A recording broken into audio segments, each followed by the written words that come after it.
Simon Magus. He is one of the most mysterious and controversial figures in early Christianity.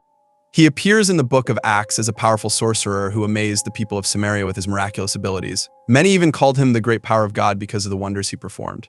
But when the apostle Philip arrived, preaching about Jesus, Simon seemed to have a change of heart.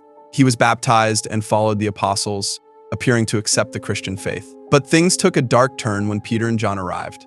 They laid hands on believers, granting them the Holy Spirit, and Simon was fascinated by their power.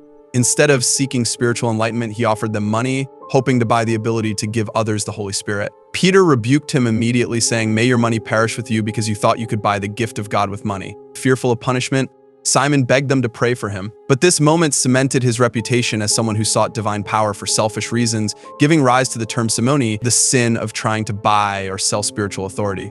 While the biblical account ends there, Christian tradition tells an even darker story. Early church fathers like Justin Martyr, Irenaeus, and Hippolytus accused Simon Magus of being the founder of Gnosticism, a movement that preached secret knowledge and saw the material world as corrupt and fallen. According to these accounts, Simon declared himself divine, claiming to be the incarnation of God in human form.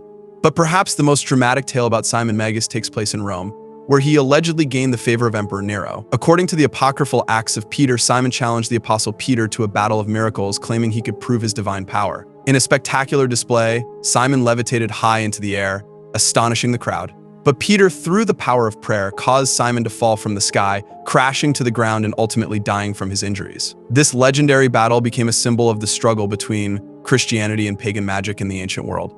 Over time, Simon Magus became a symbol of heresy, deception, and the misuse of spiritual power. The Christian tradition remembers him as the first false prophet, the man who tried to buy the gifts of God. But in some esoteric and occult traditions, Simon is seen in a different light, not as a villain, but as a misunderstood mystic, an early teacher of hidden wisdom that was later suppressed by the church. Apollonius of Tyana. He was a first-century philosopher, mystic, and miracle worker whose life has been shrouded in legend and controversy. He was a contemporary of Jesus, and many of his followers believed he possessed divine powers, performing miracles that rivaled those of Christ. Some even claimed he was the true Son of God, while others saw him as a charlatan, a magician, or a sage deeply connected to the mystical traditions of the East. His story, largely told by the 3rd century writer Philostratus, is filled with mysticism, esoteric wisdom, and supernatural feats. Born in Tyana, in modern-day Turkey, Apollonius was said to be a child prodigy who displayed extraordinary intelligence from a young age. He became a devoted follower of Pythagorean philosophy, adopting its strict rules, a vegetarian diet, celibacy, and a commitment to nonviolence. But unlike most philosophers of his time, Apollonius didn't just teach, he traveled the world in search of divine knowledge. He is said to have journeyed through Greece, Egypt, Mesopotamia, and even India, where he studied under Brahmins and ascetics. What made Apollonius truly famous were the miracles attributed to him. According to legend, he could heal the sick, cast out demons, predict the future, and even raise the dead. In one of his most famous miracles, he supposedly entered the city of Ephesus during a plague and commanded a demon-possessed beggar to die. Upon his death, the plague immediately disappeared. Another story claims that he brought a young girl back to life simply by whispering something in her ear. These acts led many to see him as a holy man, while others accused him of practicing forbidden magic. But Apollonius wasn't just a mystic, he was also a controversial political figure. He openly criticized Roman emperors, including Nero and Domitian, for their tyranny and corruption. This defiance almost cost him his life. The emperor Domitian arrested him on charges of sorcery and conspiracy, but legend says that during his trial, Apollonius vanished into thin air, escaping the court without a trace. His followers treated him like a divine being, claiming that he ascended to heaven after death and continued to appear in visions to his disciples. But early Christians viewed him with suspicion, as his miracles, teachings, and divine claims seemed eerily similar to those of Jesus Christ. Some Christian writers accused him of being a deceiver and a sorcerer who tried to rival Jesus.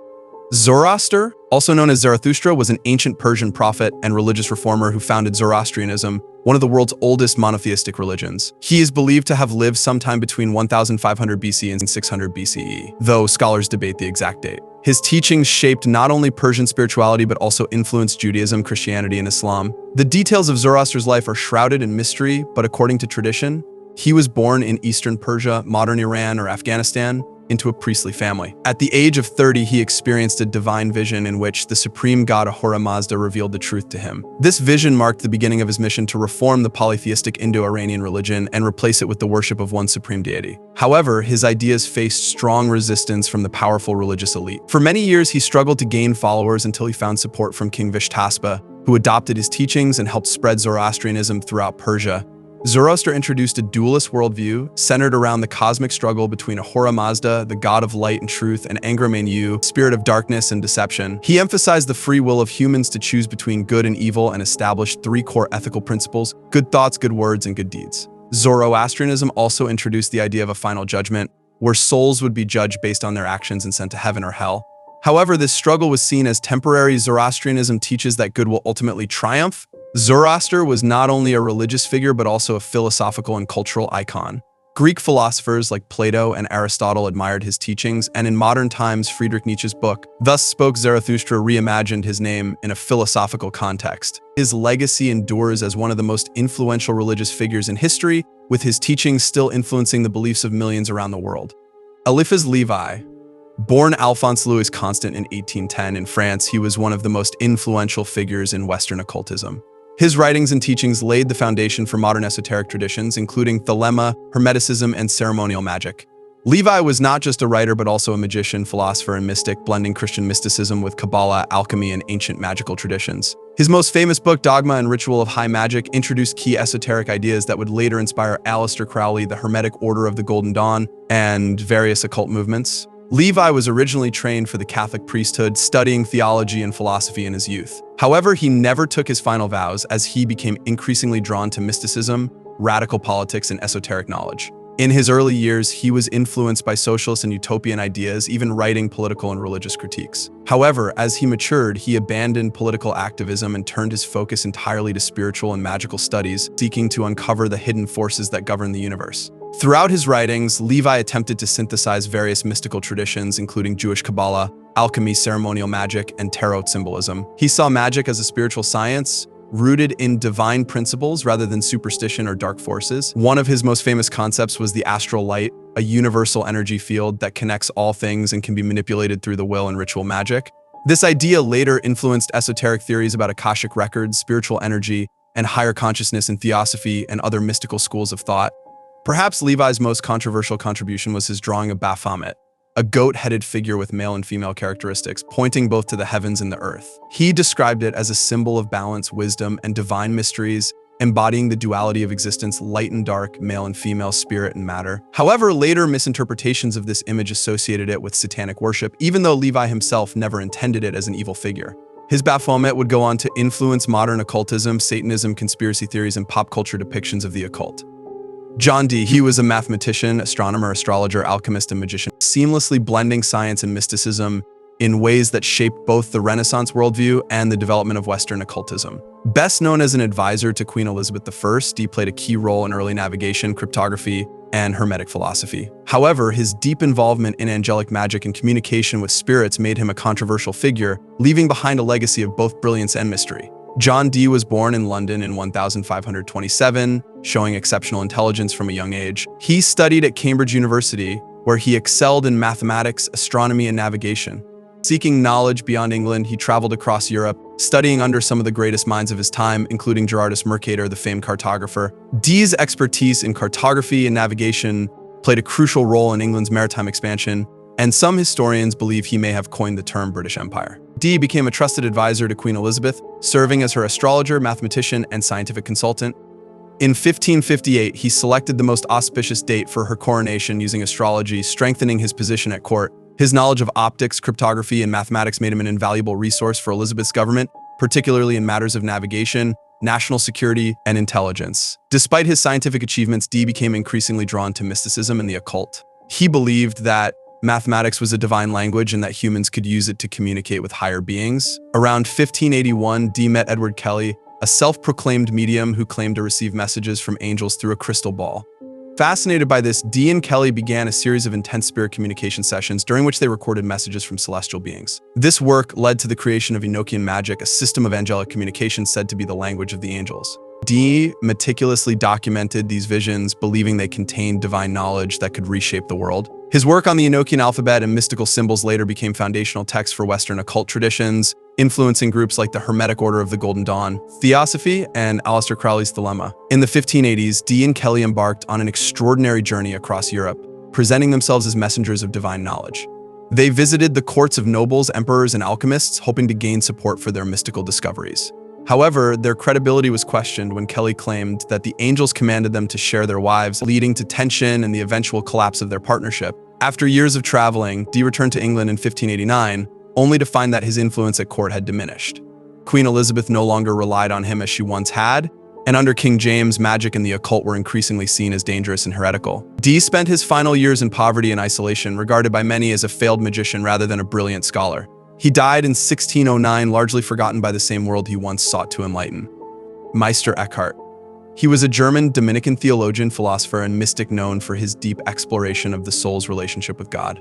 His teachings emphasized divine unity, inner contemplation, and the idea that God is present within every human being. He believed that through detachment, Gelassenheit, and deep meditation, one could achieve a direct experience of God beyond religious rituals. Eckhart's sermons and writings, often poetic and philosophical, were controversial in his time. His ideas challenged traditional church doctrine, leading to accusations of heresy by Pope John XXII. Though he denied any wrongdoing, he died before his trial could conclude. Despite this, his teachings greatly influenced later Christian mysticism, Sufism, and modern spiritual thought. Today, Meister Eckhart is celebrated as one of the greatest Christian mystics, inspiring seekers across religious traditions with his vision of a deep, personal connection with the divine. Aleister Crowley.